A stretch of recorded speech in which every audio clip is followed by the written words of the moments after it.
The summer sun hung low over Willow Creek, spilling gold across miles of open pasture. The air shimmered with heat and the steady rhythm of cicadas. Down by the Turner Ranch, a solitary figure sat at a rough-hewn wooden desk by the window. Caleb Turner, a man of 32, his hands calloused, his shirt sleeves rolled, the lines on his face carved by years of work and loss. Caleb had lived alone on this land for almost 3 years, ever since his wife Mary had passed during a harsh winter that took more than just warmth. It had taken laughter, peace and prayer from his days. The ranch had grown silent. The barn echoed only with the sound of hooves and the rustle of hay. His heart had learned the language of loneliness too well. But that morning, with a pen clutched awkwardly in his large, work-worn hand, he began a letter. The paper trembled slightly as he wrote, not from the wind, but from the weight of what he was asking. To the matchmaking agency in St. Louis, my name is Caleb Turner. I own a cattle ranch outside Willow Creek, Montana territory. I'm seeking a woman willing to build a home here. I don't expect beauty or finery. I just need someone honest, patient, and kind. Someone who won't fear the dust or the quiet. I can offer a good roof, steady meals, and a heart that won't wander. He paused, staring out the window. The horizon seemed endless, blue sky melting into fields of gold. He thought of Mary, her laughter soft and bright as a Sunday morning. It still hurt to say her name, but he whispered, "You'd want me to keep living, wouldn't you?" Then he folded the letter, sealed it, and walked it down the long dirt road to the post office. His boots kicked up dust as he walked, the wind carrying the scent of wild sage and sun-warmed grass. To anyone watching, Caleb looked like a man with everything, a sprawling ranch, strong horses, healthy cattle, but he felt like a man with half a soul. He sent the letter and returned home to silence.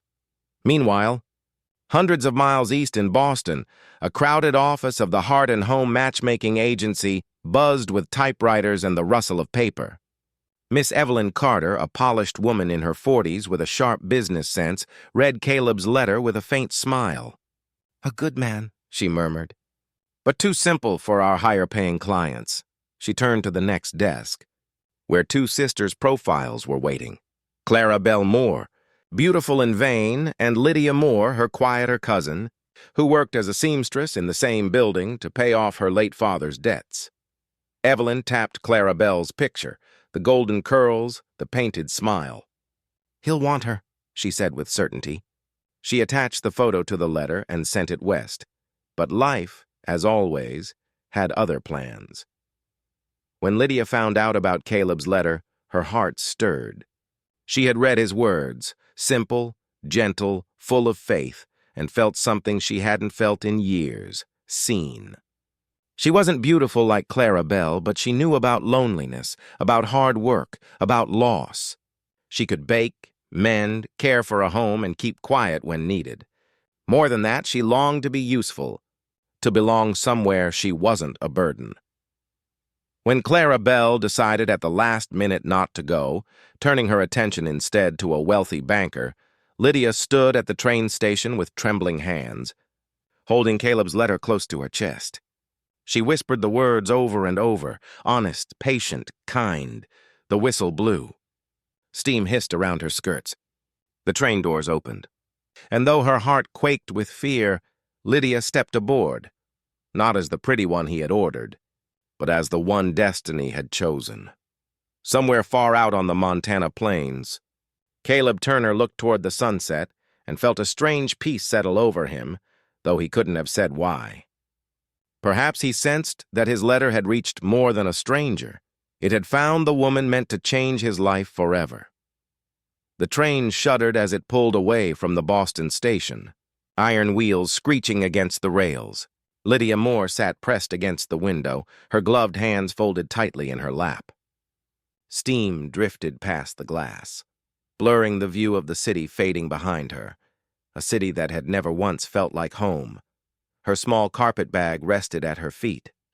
Worn and patched, carrying everything she owned, 2 dresses, a Bible, a sewing kit, and the letter from Caleb Turner. She had read that letter so many times that she could recite it word for word. The simple script, uneven and unpretentious, carried warmth, something she'd never found in Boston's cold streets or in her cousin Clara Belle's pitying eyes. Still, as the train rumbled westward, doubt clung to her heart. What if he turns me away? She thought. What if he looks at me and sees only the woman I am not?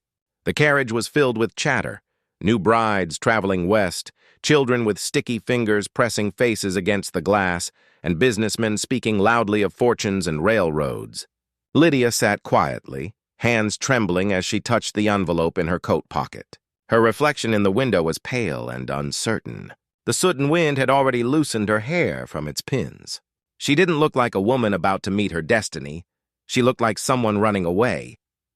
The train stopped at small towns along the way: Pittsfield, Buffalo, Chicago. Each stop brought her closer to the wild open land Caleb had described. And each mile made her heart heavier with fear. She remembered the agency clerk's words when she'd signed the papers in place of Clara Belle. "You're sure about this? The man expects someone else." "Yes," Lydia had answered softly, though her voice had trembled. But maybe he doesn't need who he expects. Now she wasn't so sure. At night, when the lamps dimmed and the passengers dozed, Lydia stayed awake watching the stars through the window. The sky seemed endless, the land stretching wider and wilder than she had ever imagined. It frightened her, that vastness, how small she was within it. Yet it also called to something deep inside her, something that longed to breathe without judgment, to live without shame. On the third day, as the train entered the plains of the West, a soft-spoken older woman sitting beside her struck up a conversation. "You're heading to Montana, dear?" "Yes, ma'am," Lydia replied, her voice barely above a whisper. "Going to meet a man, are you?" The woman asked kindly, noting the nervous twist of Lydia's hands. Lydia nodded.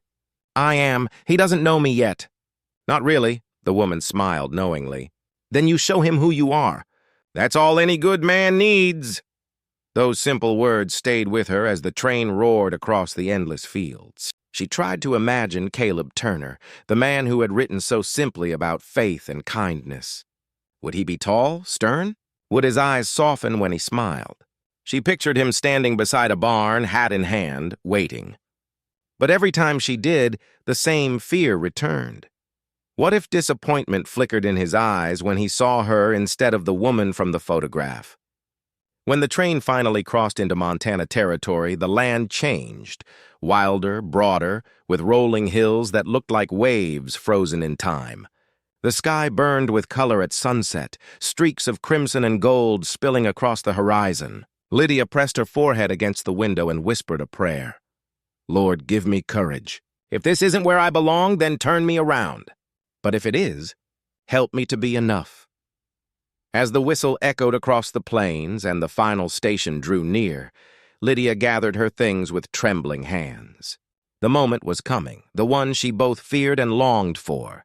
Soon she would step off that train and face the man whose life was about to change with hers. She looked out one last time, at the sun setting over the land that would become her new home, and whispered almost to herself, "Maybe he didn't order me, but perhaps God did." The train hissed to a stop with a long, weary sigh, its iron wheels grinding against the tracks. Steam rolled through the small Willow Creek station, curling around wooden posts and the worn boots of travelers stepping onto the platform. Dust rose in lazy swirls beneath the sinking gold of a Montana sunset.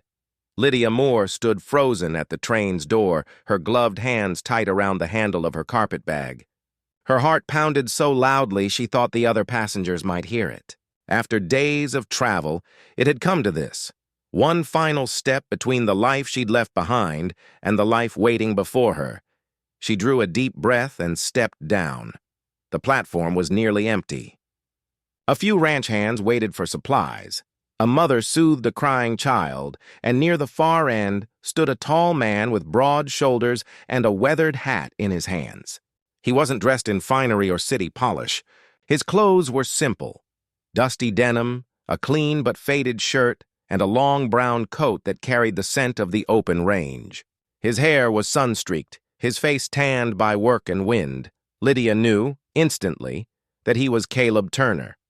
He scanned the platform, his eyes searching, expectant but calm, with a quiet patience that spoke of long years spent waiting.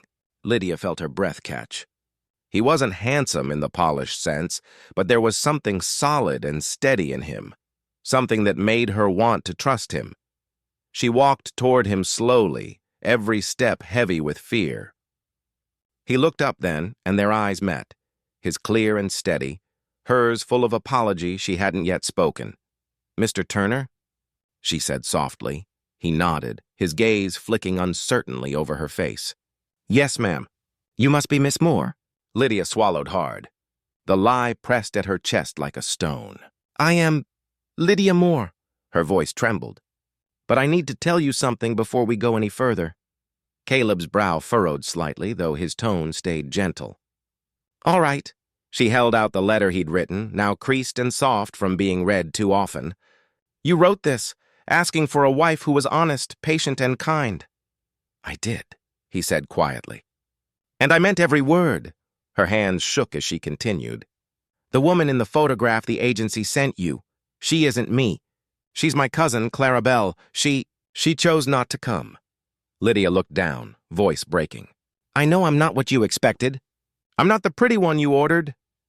For a long moment, silence hung between them, broken only by the distant creak of a wagon and the whistle of wind across the plains. Lydia could barely lift her eyes. She half expected him to turn away, to tell her she'd made a terrible mistake, but instead, Caleb said nothing. He took one slow step closer, studying her face, not with disappointment, but with thought. Then, softly, he said, "Miss Moore, I didn't order anyone. I prayed for someone, and maybe God thought you'd do just fine." Lydia blinked, certain she'd misheard him, but there was no mockery in his eyes, no judgment, only warmth. He reached for her bag, not forcefully, just steady and polite. "You've come a long way. Let's get you home before dark." Her throat tightened. You still want me to come?" Caleb smiled faintly. "I figure a woman brave enough to ride a train this far to tell the truth. That's someone worth knowing." Lydia nodded, tears stinging her eyes. Together they walked toward the waiting wagon. The wind lifted the edge of her shawl, and she looked out over the wide, endless land that would now be her world. Behind them, the train gave one last whistle before rolling away, leaving only the two of them standing in the amber light. Lydia glanced at him once more, unable to hide the small, trembling smile on her lips. He caught her look and tipped his hat.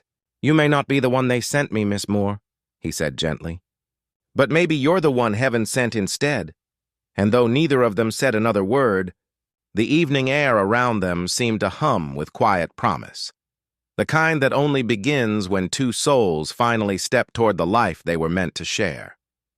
The sun rose golden over the wide Montana plains, spilling warmth across the Turner Ranch and setting the wheat fields aglow. The morning air smelled of sage, horses, and dew. Lydia woke early, her heart thudding in quiet disbelief. She was to be married that day, to Caleb Turner, the man who hadn't turned her away when she confessed the truth. It wasn't a grand wedding.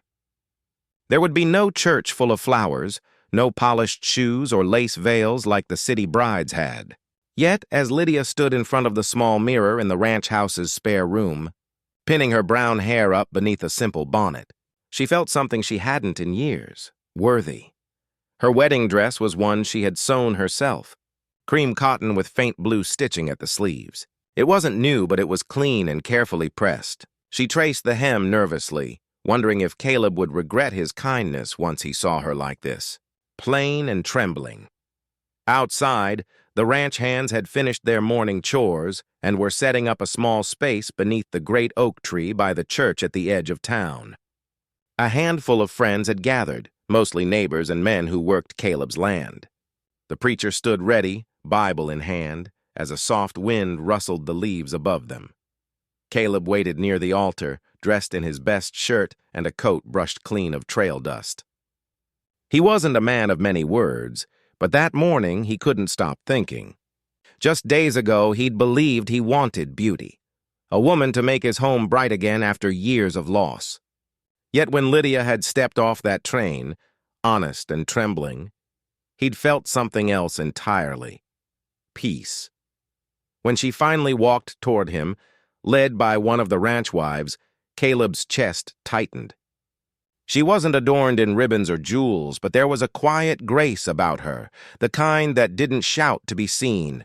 It simply was. Her eyes, soft as rain, met his, and he forgot about everything else. The preacher began the vows, his voice deep and steady over the whispering wind.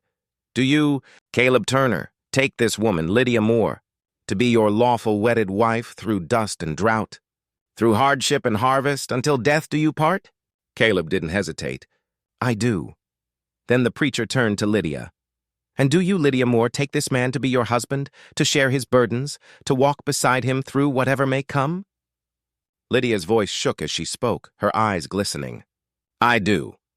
When the preacher pronounced them husband and wife, a cheer rose softly from the small crowd. Lydia felt her cheeks flush as Caleb took her hand, rough, warm, and steady, and pressed a light kiss to her forehead instead of her lips. It was tender and respectful, and somehow it meant more than any grand display. Afterward, there was no feast, only a simple meal shared at the ranch. One of the men played a fiddle and someone brought pie.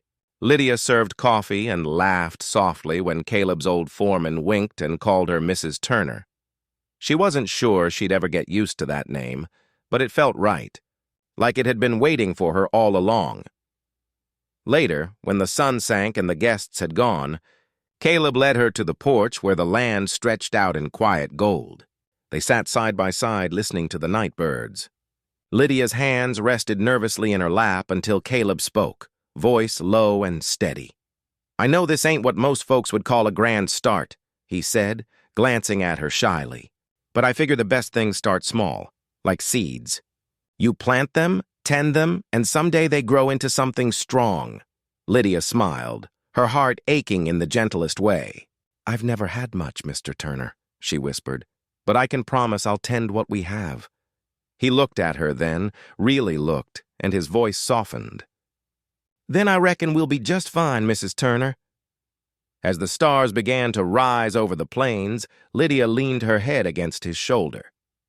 She didn't have jewels or lace, but she had something far rarer. A man who saw her not for how she looked, but for what her heart carried, and for the first time in years, Lydia Moore, now Lydia Turner, felt like she'd come home. The first weeks of marriage passed quietly on the Turner Ranch, but not easily. The land was beautiful in its vastness, rolling fields of sage and golden grass, endless skies that changed from blue to silver to fire each evening, but it was also harsh, demanding and full of trials. Every morning before the sun rose, Lydia woke to the sound of roosters crowing and the distant lowing of cattle. She tied her hair back, buttoned her faded work dress, and stepped into a world of dust and dawn. The ranch house, though sturdy, needed care. Its shutters hung loose, the porch creaked, and the kitchen door stuck when the air turned dry. But Lydia loved tending it. It gave her purpose, something to shape with her own hands. She cooked hearty breakfasts for Caleb and the men, kneaded bread, mended shirts, and hauled water from the well until her arms ached. In the evenings, she swept the porch and watched the sun sink low behind the hills, painting the land in gold. Caleb often joined her there after his long days of riding fences or branding calves. He didn't speak much, but when he did, his words carried weight. "You don't have to do all that," he said one night as she patched a torn saddle blanket by lamplight. "The men can handle the heavy work."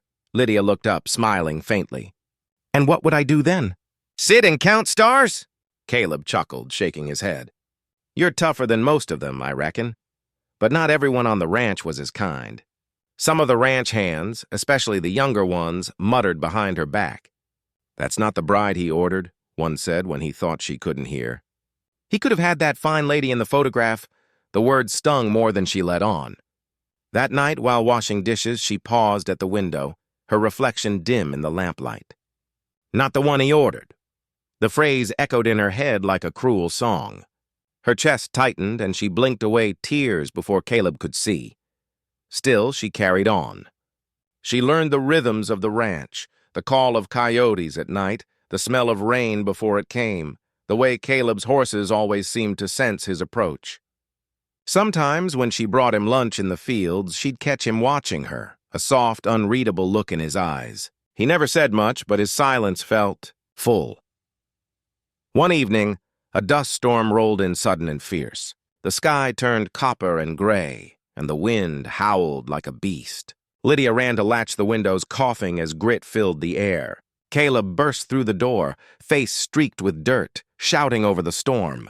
"Get to the cellar!" But she hesitated. One of the hens had escaped the coop. Without thinking, she ran back outside, skirts whipping around her legs, and caught the terrified bird before it blew away. Caleb found her moments later, his hat gone, his eyes blazing with worry. He grabbed her shoulders. "You could have been hurt!" Lydia, breathless and trembling, met his gaze. "I couldn't let her die." For a long moment, they just stood there, the storm raging around them. Then Caleb shook his head and let out a soft laugh, pulling her close. "You've got more heart than sense sometimes," he said, voice rough but tender. After the storm, when they stepped outside to see the sky washed clean and the stars burning bright again, Lydia felt something change between them. Caleb's eyes lingered longer, his smile came easier. And though the work was still hard and the days long, the ranch no longer felt as lonely. But that night, as Lydia lay awake listening to the wind's quiet sighs through the cracks, she still remembered the whispers, not the one he ordered. She turned toward Caleb's sleeping form beside her, his arm resting protectively near hers, and whispered into the darkness, "Maybe not. But I'll be the one he never knew he needed." And as the moonlight spread across the wooden floor, she knew she meant it. The end of summer brought heavy skies to the Turner Ranch. Clouds gathered low and dark, pressing down over the plains. The air grew thick and restless, filled with the scent of rain and lightning. The men worked quickly that day, driving the cattle toward shelter, hammering boards over loose stalls. Lydia had learned the rhythm of ranch life by now, how to bake bread between chores, how to read the weather by the color of the horizon, and how to understand Caleb's quiet moods. He had become her anchor, steady and strong even when he spoke few words. But something about that afternoon felt different. The wind came sharp and uneasy, and the horses pawed the ground nervously, their ears twitching toward the east. By sundown, the first thunder cracked across the sky. Lydia stood on the porch, her apron fluttering in the rising wind, and watched as the storm rolled in like a living thing. Caleb came up beside her, rain already soaking the brim of his hat. "Best get inside," he said gently. "Storm's coming fast." Lydia hesitated, looking toward the barn where a faint light still flickered. "Are the animals safe?" "I'll see to them," he said. "You stay in the house." But as he jogged toward the barn, lightning split the sky, then came the smell of smoke. It started as a small hiss in the distance, but the dry wind carried it fast. Lydia's heart lurched. "Caleb!" she shouted, running out into the storm. He was already there, throwing open the barn doors as orange light flared from within. A lightning strike had hit the far side of the roof, setting the hay alight. The flames were climbing fast, hungry and wild. Inside, the terrified horses kicked and screamed. "Get back!" Caleb yelled, coughing through the smoke. But Lydia didn't listen. Without thinking, she ran to the water barrels, grabbed a bucket, and plunged it deep. She heaved the water toward the flames, the steam hissing as fire met rain. Her hair clung to her face, her dress dark with mud and soot. Caleb turned just in time to see her dart inside. "Lydia!" His voice broke with panic. Inside, the heat was unbearable. She found one of the horses trapped near a burning beam, its reins tangled. "Easy, girl," she whispered, her voice trembling. "It's all right. I've got you." She sliced through the rope with a small kitchen knife she'd grabbed on instinct and slapped the horse's flank. It bolted toward the open door and into the rain. Then, as she turned to leave, part of the roof groaned and collapsed. Lydia screamed as smoke filled her lungs. Caleb rushed in, his arm covering his mouth, his eyes stinging. He found her crouched behind a bale of hay, her face pale beneath streaks of ash. "Come on!" he shouted, grabbing her hand. Together they stumbled through the choking air, dodging falling embers until they burst into the open. The storm had broken now, rain pouring in heavy sheets, beating the flames down until they hissed and died. Caleb pulled Lydia close as they sank to their knees in the wet grass, both coughing, shaking, and soaked to the bone. When she finally caught her breath, Lydia looked up at him, eyes wide with tears. "You could have died!" she gasped. He cupped her face with trembling hands. "So could you," he said hoarsely. "What were you thinking?" "I wasn't," she whispered. "I just couldn't let the animals burn." Caleb stared at her for a long, silent moment, the rain washing soot from her skin. Then his voice softened. "You're something fierce, Mrs. Turner. You saved more than horses tonight. You saved me." He pulled her against him, his heart pounding hard beneath her cheek. Around them, the fire's last embers faded, and the storm began to quiet, leaving only the soft patter of rain and the distant rumble of thunder. In that moment, Lydia realized that something had changed forever. It wasn't just the barn that had burned, it was the distance between them. The fear, the hesitation, the quiet holding back. They had all turned to ash, and when Caleb whispered, "You're my miracle," she believed him.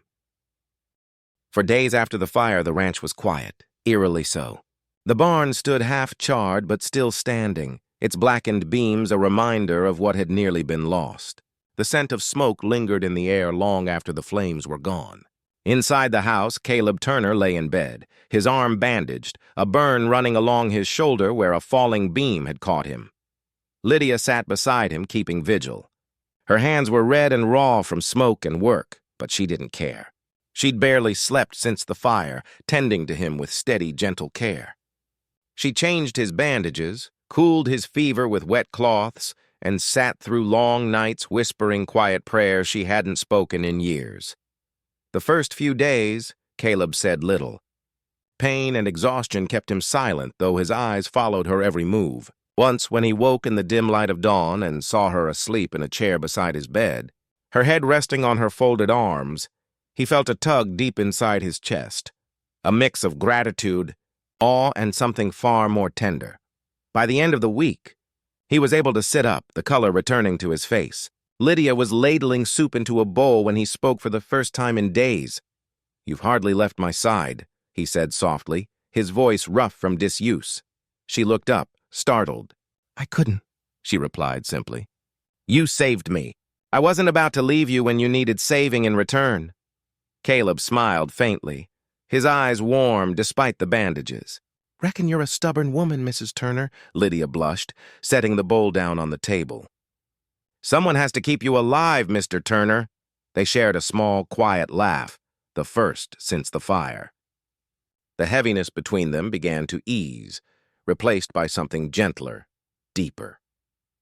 Over the next few days, Lydia read aloud to him from her worn Bible and sometimes from a book of poems she had brought from Boston. Caleb wasn't much for poetry, but he liked hearing her voice. It was soft and steady, like the sound of rain on the roof. One night, as the oil lamp flickered low, Lydia hesitated before asking, "Caleb, may I ask about your wife?" "The one before me?" He looked away, his jaw tightening, but not in anger. "Mary," he said after a long pause. "She was a good woman, sweet, full of laughter. We were young. Then the fever came one winter, and she was gone within days." Lydia's heart ached at the pain in his voice. "I'm sorry," she whispered. Caleb nodded. "I thought the Lord had taken everything from me. I worked, ate, and slept because I didn't know what else to do. The house was full, but it felt empty." He turned his gaze to her then, his eyes softer. "Until you—" Lydia blinked, unsure she'd heard him right. "Me?" He nodded slowly. "You filled the silence, Lydia, not with noise, but with peace. You didn't try to replace what I lost. You just came and stayed. That's something I didn't even know I was praying for." Tears welled in her eyes, blurring the lamplight. "I never meant to take anyone's place," she said quietly. "When I came, I thought maybe I was a mistake, that you'd turn me away." Caleb reached for her hand, his rough fingers curling gently around hers. "You weren't a mistake," he said, voice thick with emotion.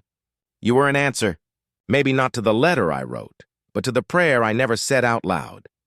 The silence that followed was tender and full, broken only by the crackle of the fire in the hearth. Lydia felt warmth rise through her chest, melting away months of fear and doubt. For the first time, she believed she belonged, not as a substitute, not as a shadow of someone else, but as herself.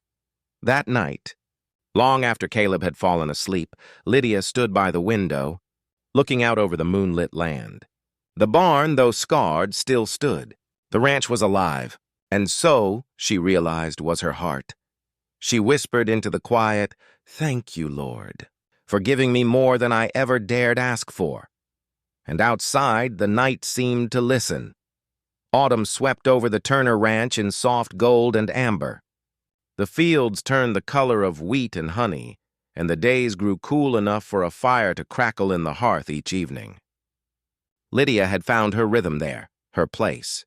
She tended the house, baked bread that made the rooms smell of home, and read to Caleb in the evenings when the chores were done. Life, for the first time in years, felt gentle. But one afternoon, as Lydia was hanging laundry in the wind, she saw a carriage rumbling down the dirt road. Its polished wheels gleamed in the sun, and two sleek bay horses pulled it smoothly along. The sight made her heart give a small, uneasy twist. Visitors were rare out here, and even rarer in such fine style. When the carriage stopped before the porch, a woman stepped out, elegant, tall, and impossibly beautiful. Her golden hair was pinned high beneath a feathered hat, her dress crisp and spotless, her gloved hands delicate as porcelain. She looked like she had stepped straight out of one of Lydia's old city dreams, dreams she had long since outgrown. Caleb came out of the barn at the same moment, wiping his hands on a rag. His steps slowed when he saw the woman. "Miss Clarabelle," he said, surprise flickering across his face. The name hit Lydia like a quiet echo. Clarabelle. She remembered that name. When the letter for the mail-order bride had first arrived, it had been addressed to Miss Clarabelle Jameson. Lydia had only answered it by accident. Desperation had made her bold enough to steal someone else's chance, and now, the real pretty one had arrived. Clarabelle smiled, though her eyes quickly swept over Lydia with faint confusion. "Mr. Turner," she said in a honeyed tone, "it's been so long since we exchanged letters. I happened to be passing through and thought I'd pay a call. I never did receive word about the arrangement." Caleb stiffened. "Things changed after the letter," he said carefully, glancing toward Lydia. "This here is my wife, Mrs. Lydia Turner." For a heartbeat, the world seemed to stop. Lydia forced a polite smile, though her pulse thundered. "Welcome, Miss Jameson," she said softly. "Would you like to come in for tea?" Clarabelle's smile wavered, but she nodded. Inside, the contrast between the two women deepened, the elegant visitor against the humble warmth of the ranch kitchen. Clarabelle's perfume filled the air, light and floral, mixing oddly with the scent of wood smoke and bread. They sat across from each other at the table. Lydia poured tea with steady hands, though her throat felt tight. Clarabelle's eyes drifted to Caleb often, her tone sweet but laced with curiosity. "So," she said lightly, "you decided to marry after all. I suppose the notice I sent got lost in the post." Caleb shifted uncomfortably. "It's complicated," he admitted. "Lydia came here when I needed someone most." Clarabelle's gaze softened with feigned pity. "Oh, I see. A practical arrangement, then?" Lydia smiled faintly but didn't answer. She didn't need to. Her heart already knew the truth of what lay between her and Caleb. Something beyond letters, beyond circumstance. When Clarabelle rose to leave, her polite smile had cooled. "Well," she said, adjusting her gloves, "it seems the West does have its surprises. I wish you both well." After the carriage rolled away, Lydia stood at the window, her chest tight. The words she'd once whispered came back to her. "I'm not the pretty one you ordered." She turned to find Caleb watching her. His brow furrowed. "You're thinking too much again," he said gently. Lydia tried to smile. "She was the woman you were meant to have, Caleb. The one from your letters." Caleb stepped closer, his voice low and sure. "Maybe once, but I didn't pray for pretty. I prayed for peace, for someone who'd stay when the storms came, who'd care more for truth than polish." He brushed a loose strand of hair from her face. "That's you, Lydia," her breath caught. The doubt that had lingered since the moment she'd seen Clarabelle's perfect face finally began to fade. As the evening sun bathed the fields in gold, Lydia leaned against the man who had chosen her, not by accident, but by grace. And somewhere deep inside, she realized she no longer needed to compare herself to anyone. She wasn't the pretty one he ordered. She was the one his soul had found. The days after Clarabelle's visit passed quietly, though not without a shadow. Lydia went about her chores as usual, kneading dough, mending Caleb's shirts, tending the small vegetable garden, but beneath her calm surface stirred a soft ache. Clarabelle's perfect face, perfect poise, perfect everything lingered in her mind like a ghost. She didn't speak of it to Caleb, of course. He had said his piece with honesty and tenderness, but old wounds, of feeling less than, were not easily healed. Lydia had lived her life being overlooked. She wasn't the girl people turned to look at twice. And though Caleb's love was steady, she sometimes feared it had bloomed out of circumstance rather than true choice. One late afternoon, while dusting the shelves in Caleb's small office, Lydia came across a drawer she had never opened before. It stuck a little, the wood swollen from years of weather and disuse. When it finally slid free, she found a neat stack of old papers, receipts, and letters tied with twine. Curiosity flickered. Carefully, she untied the bundle, and there, near the bottom, she saw it, a letter. Her breath caught as she unfolded the yellowed paper. The handwriting unmistakably Caleb's, strong, deliberate strokes. At the top it read, "To Miss Clarabelle Jameson, from Mr. Caleb Turner, Turner Ranch, Dakota Territory." Lydia's fingers trembled as she began to read. "Dear Miss Jameson, I don't write much, but I reckon it's time to speak plain. This land is hard, and the winter's lonelier still. I'm not looking for a fine lady or a fancy face, just someone honest, someone willing to stand beside me when the wind howls. If that sounds like you, then maybe we'll get along."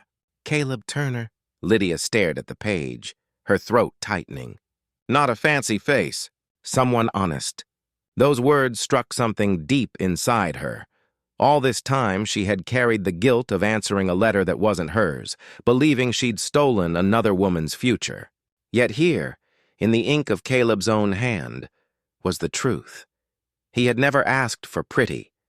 He had asked for her, though neither of them had known it then. Her vision blurred with tears. She sank into the old leather chair by the desk, the letter shaking in her hands. When Caleb came in a few minutes later, she quickly wiped her eyes and tried to set the paper aside, but he noticed at once. "What's that?" he asked gently. She looked up, voice unsteady. "Your letter, the one you sent to her." He crossed the room and knelt beside her, his eyes soft but unreadable. "You found it!" "I didn't mean to pry," she said quickly, "but I read it. And, Caleb, it wasn't her you wrote to." "Not really. It was me." He smiled faintly, taking the letter from her hand and folding it with care. "Funny thing," he said quietly. "When I wrote that, I thought I was just trying to fill an empty house. I didn't know I was writing a prayer." Lydia's tears spilled freely now. "I wasn't supposed to answer it. It wasn't my name on the envelope." He took her hands, rough and warm against her trembling fingers. "Maybe not your name, but it was your heart. And that's what answered. You came when no one else did." For a long moment, they sat in silence, the golden light of evening washing through the window. Outside, the wind stirred the tall grass, whispering through the open fields like a song. Caleb reached up and brushed a tear from her cheek. "You've got to stop thinking you weren't meant to be here, Lydia. God doesn't make accidents, only answers." She looked at him, her breath catching at the tenderness in his eyes. "And what if I still don't feel like enough?" Caleb smiled, leaning close until his forehead rested against hers. "Then I'll spend every day reminding you that you are." In that quiet moment, the weight she had carried for so long finally slipped away. The letter, once a symbol of her guilt, had become her proof. Proof that she hadn't stolen someone's place. She had simply stepped into the one she was made for. As the sun sank behind the hills, Lydia took Caleb's hand and whispered, "I think I finally understand why you smiled that first day. He chuckled softly. Why's that?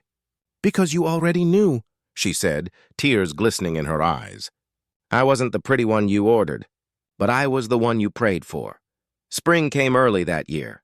The snows melted fast, and wildflowers painted the Turner Ranch in splashes of color, bluebonnets and golden prairie daisies swaying under the soft Dakota wind.